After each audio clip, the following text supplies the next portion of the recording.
চোখ বন্ধ করে দেখো বুড়ি, তোমার মা ওই আগুনের দিকে চেয়েছে, মনে মনে ওই প্রার্থনাই করছে, আল্লাহ তোমার কাছে যদি বিনিময় লাগে তাহলে এই আগুনে তুমি আমাকে পোড়াও, কিন্তু কিন্তু আমার সন্তানের তুমি ভালো করো।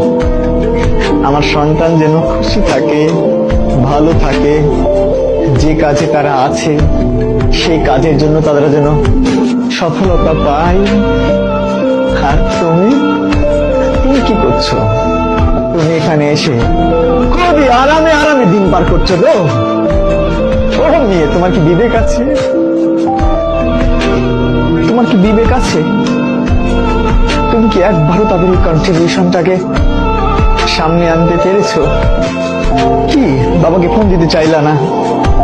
বাবার হার্ট অ্যাটাক করবে, ওই অনুভূতি তো আছে যে তোমার নিউজ, খারাপ নিউজ পেলে বাবা হার্ট অ্যাটাক করতে পারে। তাহলে কতটা যন্ত্রণা পেলে একটা মানুষ কলাপস করতে পারে, এই অনুভূতি আছে। কিন্তু নিজেকে সিরিয়াস করা যায় না যে 100% আমি আমাকে সম্পৃক্ত রাখলাম, এখন থেকে কোনোভাবেই এলোমেলো ভাবে সময় নষ্ট করব না।